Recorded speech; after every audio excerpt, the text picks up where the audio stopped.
Individual movement techniques are the building blocks to successfully moving with your unit while under fire. All soldiers must learn these techniques and practice them regularly. There are 3 individual movement techniques used when moving under fire: high crawl, low crawl, and rush. Before moving, you must first select the next spot to go to and the best possible route to that spot. You must search the terrain to your front for features that provide cover or concealment. Cover provides protection from bullets and fragmentation while also concealing you from enemy observation. Cover can be natural or man-made. Concealment is anything that will hide you from enemy observation but does not protect you from enemy fire. Good sources of cover or concealment are a gully, ravine, ditch, or wall at a slight angle to the direction of movement. These features provide both cover and concealment when using the low or high crawl. Hedgerows or thick vegetation provide concealment when using the low or high crawl. Large rocks, trees, fallen timber, stumps, rubble, vehicle hulks, folds or creases in the ground. These features can provide cover and concealment for use as temporary positions. Use the rush if the area between them has no concealment. High grass or weeds. This only offers partial concealment. Use the rush since the use of the high or low crawl could be detected due to the movement of vegetation. Select the next position and the route to it based on the following criteria. Exposes you to the least amount of enemy fire. Doesn't require you to move in front of other members of your element. Communicate your plan with your buddy so that he can cover you until you reach your next position. When moving as a member of a fire team, the team leader will select the best route and control covering fire. Stay with your team leader and follow his example. The high crawl is selected when the route provides cover and concealment, poor visibility reduces enemy observation, and speed is required. Keep your body off the ground. Rest your weight on your forearms and lower legs. Cradle your weapon in your arms, keeping its muzzle off the ground. Keep your knees well behind your buttocks so it stays low.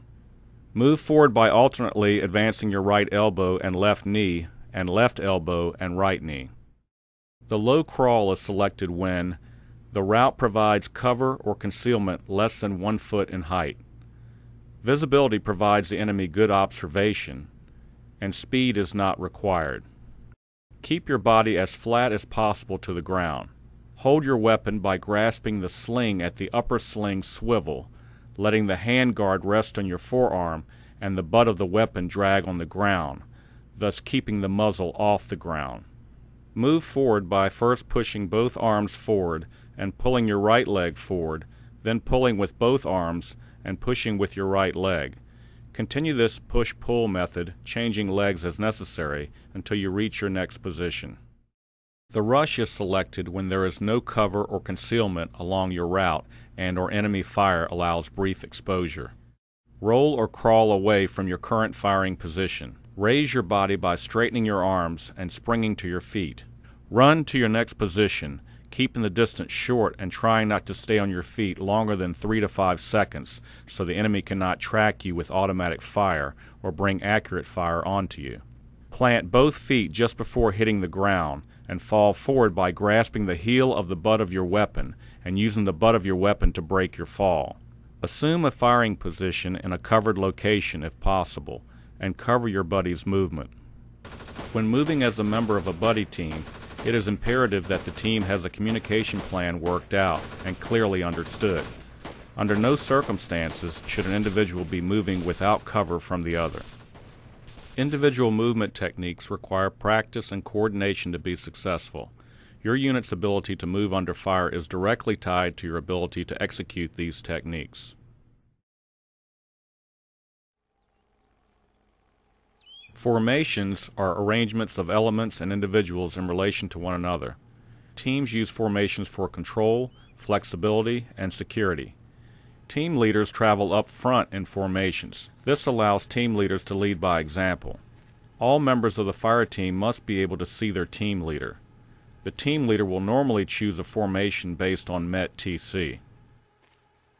Fire teams use two basic formations when maneuvering: the fire team wedge and the fire team file. The wedge is the basic formation for the fire team. There are normally 10 meters between individuals, but this is not set in stone.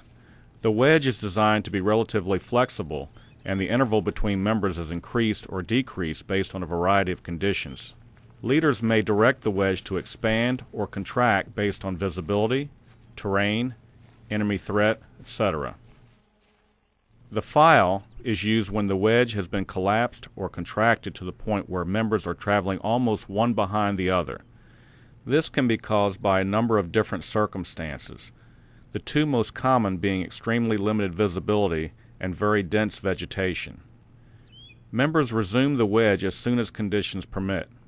The leader of the unit will determine which of these formations to use that best fits the current situation. The unit will move back and forth from wedge to file multiple times during a unit's movement.